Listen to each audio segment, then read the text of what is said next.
धन्यवाद अध्यक्ष महोदय जी, आपने मुझे इस विषय पर बोलने का मौका दिया। कुछ दिनों पहले हम राम मनोहर लोहिया अस्पताल गए थे। पुलिस लाठीचार्ज में घायल दिल्ली की उस छात्र की स्थिति जानने के लिए जो आईसीयू में अपनी जिंदगी की सबसे बड़ी लड़ाई लड़ रही है। हमसे कुछ ही समय पहले आदरणीय स्वास्थ्य मंत्री जी श्री जेपी नड्डा वहां गए थे और उनसे कुछ समय पहले अन्य नेता भी गए। जब तक हम वहां पहुंचे, उस लड़की की मां नेताओं के आने जाने से गुस्से में थी। सुन लीजिए, सुनिए, किसी की पीड़ा का मजाक नहीं उड़ाते। कोई भी हो, किसी की पीड़ा का मजाक नहीं उड़ाते।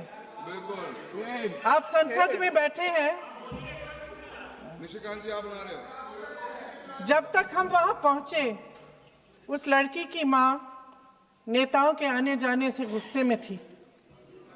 किस लिए आए हो? उसने आईसीयू के दरवाजे के बाहर खड़े होकर हमें पूछा। हमारे सामने कांपते हुए हाथ जोड़े कहने लगी कि धन्यवाद आप आए हैं, ठीक है, मगर मुझे किसी से नहीं मिलना, मुझे किसी से बात नहीं करनी।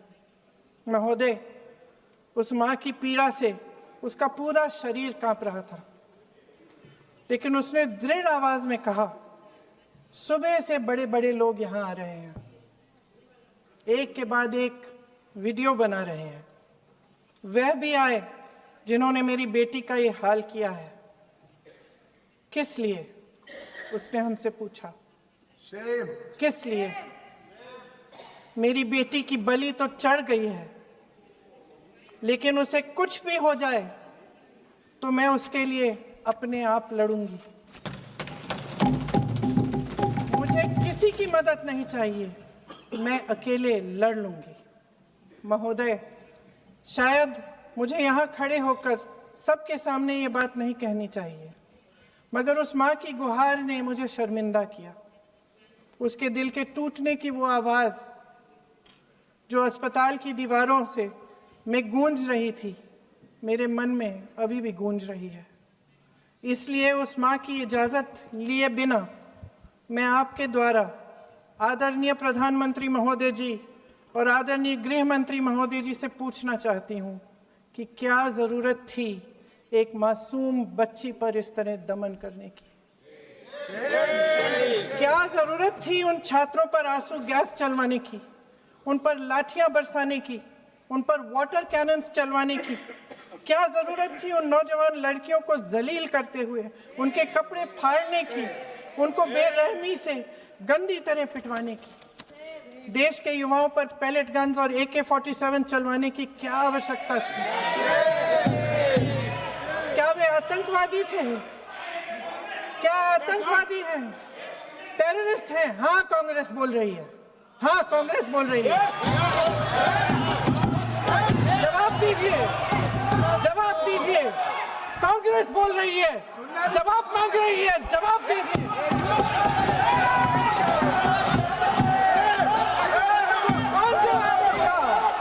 कौन जवाब देगा? गृह मंत्री जी जवाब देंगे। किसने ऑर्डर दिया? किसने ऑर्डर दिया पैलेट गन्स चलाने के लिए? किसने ऑर्डर दिया? आपके माध्यम से मैं पूछती हूँ अध्यक्ष महोदय, किसने ऑर्डर दिया? प्रधानमंत्री जी ने दिया? गृह मंत्री जी ने दिया? जवाब देंगे? पूरा देश पूछ रहा है, सिर्फ कांग्रेस पार्टी नहीं पूछ रही है, पूरा देश पूछ रहा है। अध्यक्ष महोदय, देश के माता पिता पूछ रहे हैं, छात्र पूछ रहे हैं, अध्यापक पूछ रहे हैं, पूरा देश आज ये पूछ रहा है। और आपकी जिम्मेदारी बनती है कि आप इस सवाल का जवाब दें। क्यों डरते हैं आप इस देश के नौजवानों से? क्यों डरते हैं आप इस देश की बुलंद आवाज से? और उस आवाज को दबाने का हक आपको किसने दिया है?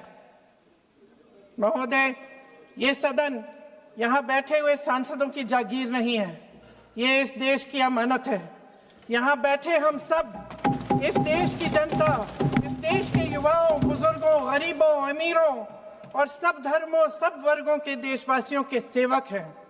हम उनके प्रतिनिधि हैं और ये सत्ता हमें उन्होंने ही दी है। इस देश का संविधान हमारी सर आंखों पे, इस देश का लोकतंत्र सर्वोपरि है।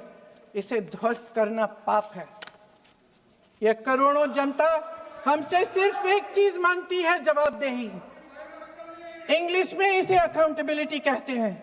हमें सत्ता देकर, हमें यहां तक लाकर सिर्फ उसकी ये गुहार है कि जो हम करें उसकी भलाई के लिए करें, और अगर उनके साथ अन्याय हो तो हम उनके प्रति जवाबदेह बने और उन्हें न्याय दिलवाएं। पिछले दिनों हजारों बच्चे सड़क पर उतरे। उन्होंने अपनी पीड़ा व्यक्त की। गांधी जी के दिखाए हुए रास्ते पर अहिंसा और सत्य को अपने दिलों में रखते हुए गाते, मुस्कुराते हुए शांतिपूर्वक प्रदर्शन किया। लोकतंत्र के सबसे पवित्र सिद्धांत के तहत उन्होंने अपनी आवाज उठाने का अधिकार कायम किया। ये उस भारत के बच्चे हैं जो गांव में रहते हैं, जो महानगरों में रहते हैं, जो छोटे कस्बों में, छोटे शहरों में रहते हैं, जहां माँ अपने गहने बेच देती है, पिता अपनी जमीन गिरवी रख देता है, एक परिवार अपनी पूरी जिंदगी की कमाई बच्चे के सपने पर खर्च देता है। और अब उन्हीं बच्चों को लगने लगा है कि आज इस देश में मेहनत से ज्यादा बेईमानी मायने रखती है, मेरिट से ज्यादा पैसा मायने रखता है। तब सिर्फ एक छात्र नहीं हारता, उम्मीद हारती है।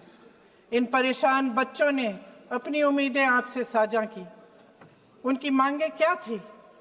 कि पेपर लीक करके उनके साथ जो बार बार अन्याय किया जा रहा है उस पर कार्रवाई की जाए, कि जो सिस्टम उनके भविष्य को कुचल रहा है उसे सुधारा जाए, कि जो माफिया उन्हें घेरे हुए है उसे हटाया जाए, कि जिस मंत्री के कार्यकाल में यह सब हुआ वह इस्तीफा दे, कि उन पर बर्बरता करने वालों पर कार्रवाई की जाए और उसके लिए माफी मांगी जाए।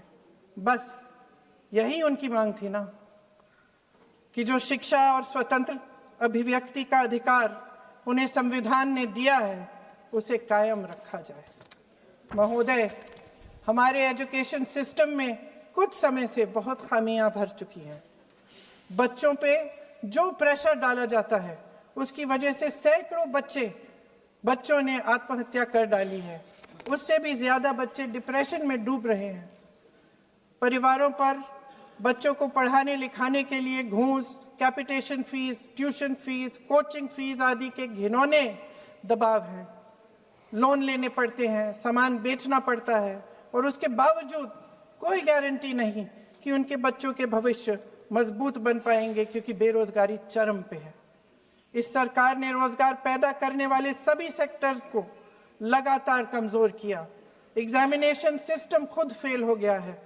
पिछले दशक में 152 पेपर लीक हुए, 750 करोड़ छात्र प्रभावित हुए, मगर एक भी दोषी, एक भी माफिया को सजा नहीं।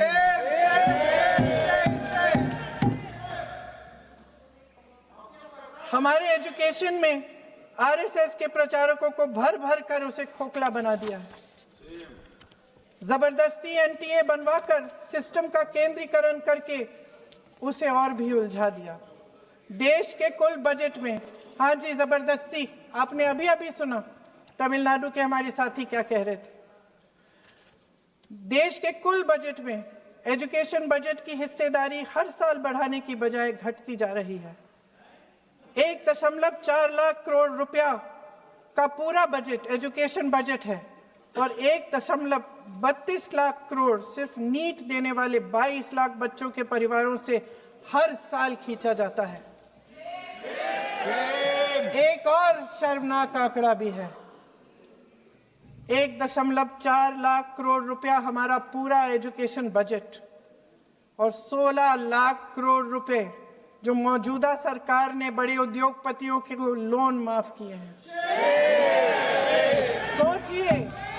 सोचिए कि इस सरकार की प्राथमिकताएं क्या है। सच ये है अध्यक्ष महोदय कि जिस तरह अस्पताल में उस छात्रा की मां का विश्वास पूरे सिस्टम से हट गया है, उसी तरह देश के युवाओं का भरोसा इस पूरे सिस्टम से टूट चुका है। और जब इस तरह देश के भविष्य, हमारे युवा निराश होकर सरकार और सिस्टम से अपना भरोसा हटा देते हैं, तो उस भरोसे को फिर से बनाने के लिए सिस्टम के अंदर से जवाब नहीं ढूंढा जा सकता, उसके दायरे से बाहर निकलना पड़ता है, नए सिरे से ठोस प्रयास करने पड़ते हैं। अफसोस की बात यह है अध्यक्ष महोदय कि इतना हो जाने के बाद भी आदरणीय प्रधानमंत्री महोदय जी और उनके साथी इस सच्चाई को समझ नहीं पा रहे हैं।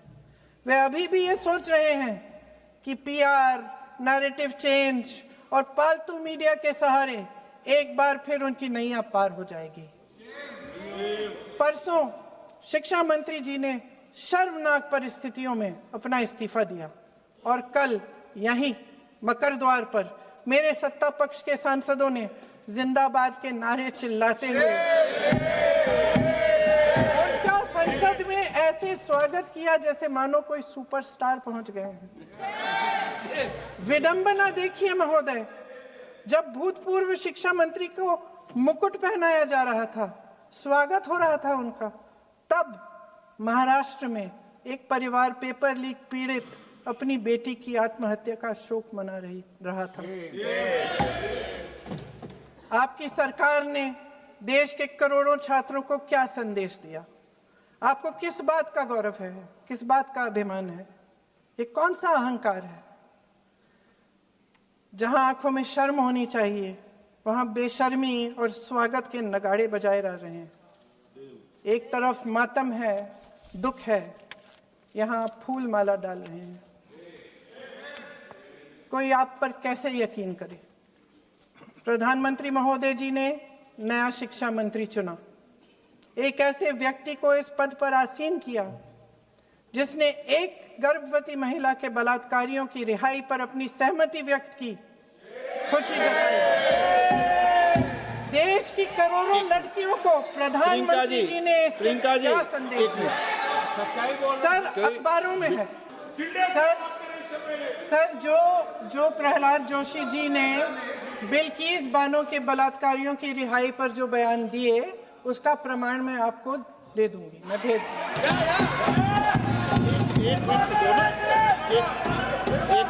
मैं ऑथेंटिकेट कर लूँ।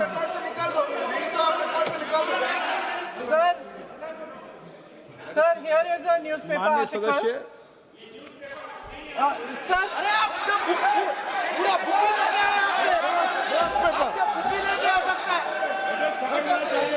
Sir, written by a respected journalist. I will authenticate using this, sir. आप माननीय सदस्य प्लीज इसको छोड़ दें। सर, अगर जोशी जी अपने बयान का इस खंडन कर विधेयक रहे पर ही हैं, चर्चा होगी। आप इस बयान का खंडन कर रहे हैं क्या? नहीं, जोशी जी माननीय से पूछेगा। सदस्य, मैं आपसे फिर आग्रह कर रहा हूं, इस सदन में इस विधेयक पर ही चर्चा होगी, फिर भी नो, ये विधेयक का विषय नहीं है। आप नो, आप बोलो तो विधेयक पर बोलो, ये मेरी अपेक्षा आपसे। प्लीज छोड़िए, ये रख दो। इस विषय को छोड़िए।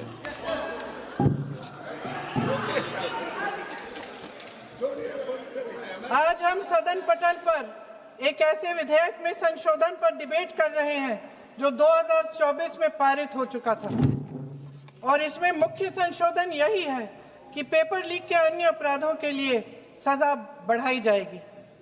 मगर जब से ये विधेयक पारित हुआ, तब से अब तक इस सरकार ने एक भी अपराधी को सजा नहीं दी। आपने देखा है कि कल और परसों से फेस रिकॉग्निशन द्वारा प्रदर्शन करने वाले बच्चों के नाम और पते सार्वजनिक किए जा रहे हैं, मगर यही काम पेपर लीक करने वाले अपराधियों के लिए अभी तक नहीं किया गया। ना इस विधेयक में पेपर लीक रोकने के कोई ठोस कदम है। इससे देश के युवाओं का भरोसा कैसे बनेगा? अध्यक्ष महोदय, आदरणीय प्रधानमंत्री महोदय जी, को आपके माध्यम से मैं कहना चाहती हूं कि शायद उन्हें अपने सलाहकार बदलने चाहिए। वे असलियत से एकदम टूट चुके हैं। नई नई कमेटियां बनाने से काम नहीं चलेगा। उनका अध्यक्ष चाहे कोई भी हो। राधा कृष्ण कमेटी भी व्यवस्था में सुधार लाने के लिए बनी थी। आज तक उसकी एक सिफारिश लागू नहीं हुई है। और इस नई कमेटी में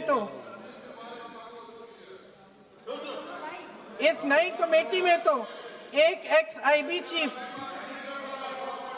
अरे बात फिर चिल्लाएंगे, एक एक्स-आईबी चीफ, एक आईटी कंपनी के मालिक और एक गौमूत्र के विशेषज्ञ भी हैं।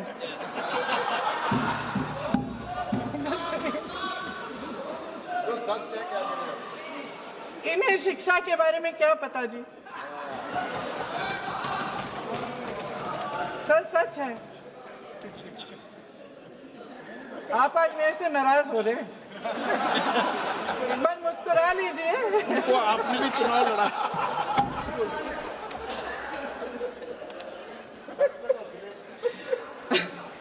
सर, फास्ट ट्रैक कोर्ट्स का रिकॉर्ड पहले से ही बहुत खराब है।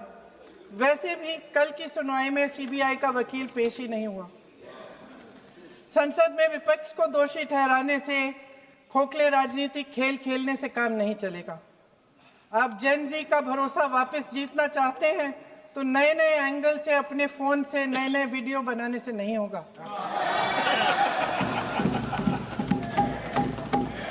प्रधानमंत्री जी को कैमरे का एंगल नहीं, दिल का एंगल बदलना पड़ेगा। ये जेनरेशन जागरूक है, समझता है। झूठ पहचानने की उसकी अपार क्षमता है। इनका दिल और दिमाग जीतने के लिए आपको सच्चाई पर उतरना पड़ेगा। आपके शासन के चलते इस नौजवान पीढ़ी के साथ घोर अन्याय हुआ है, बर्बरता हुई है। इस सच्चाई को स्वीकार करिए। अपनी जिम्मेदारी से पीछे हटने से काम नहीं चलेगा।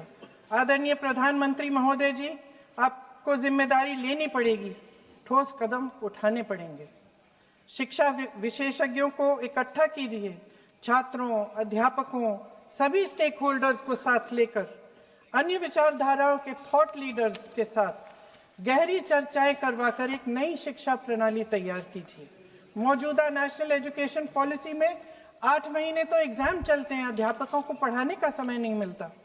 सिर्फ आरएसएस के लोगों से भरने की बजाय सिस्टम को शिक्षित, एजुकेटेड, उन्नत और उदार दृष्टिकोण के लोगों से भी भरिए, जिनकी योग्यता सिर्फ उनकी विचारधारा न हो। रोजगार पैदा करने के सख्त कदम उठाइए, इस पर फोकस करिए। मेडिकल कॉलेजेस की संख्या बढ़ाइए, चिकित्सा शिक्षा का विस्तार कीजिए, ताकि ये बच्चे जो मेहनत कर कर के भी अपने भविष्य नहीं बना पा रहे हैं, एक उज्जवल भविष्य का सपना देख पाए। अध्यक्ष महोदय, छात्रों को सड़क से हटाया जा सकता है, लेकिन उनके सवालों को नहीं। हर लाठी जो किसी लड़की पर, किसी लड़के पर चली है, वे बच्चों की पीठ से ज्यादा सरकार की साख पर पड़ी है। देश के नौजवान न्याय मांग रहे हैं, भीख नहीं।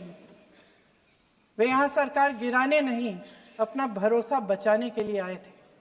अध्यक्ष महोदय, आपके माध्यम से मैं सरकार को कहना चाहती हूँ, अपनी साख बचाइए, अपनी नीयत ठीक करिए, अपनी अकड़ का इलाज कीजिए, अपने वादों पर अमल कीजिए। आपके शासन में हमने बड़ी बड़ी चोरियां देखी हैं। चुनाव में वोटों की चोरी, राम मंदिर में चंदा की चोरी, आपके उद्योगपति मित्रों द्वारा देश की संपत्ति की चोरी, किसानों की जमीन की चोरी, लेकिन सबसे बड़ी चोरी, हाँ ठीक है, सबसे बड़ी चोरी तब हुई। कहिए, बोलिए।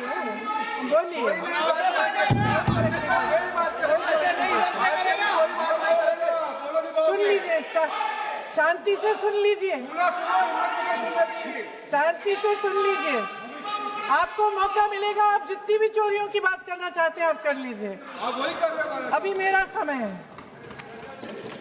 सबसे बड़ी चोरी तब हुई जब देश के नौजवानों के भविष्य, उनके सपने चुराए गए। भविष्य की चोरी, सपने की चोरी किसी भी चोरी से कहीं बड़ी होती है महोदय। अगर देश का युवा निराश हो जाए, अगर देश का युवा निराश हो गया, उसकी उम्मीद टूट गई, तो सबसे बड़ी हार भारत की हार होगी। और हम कांग्रेस और विपक्ष के लोग जान दे देंगे, मगर भारत की हार नहीं होने देंगे। जय हिंद। सर अब तो मुस्कुरा लीजिए, भाषण खत्म।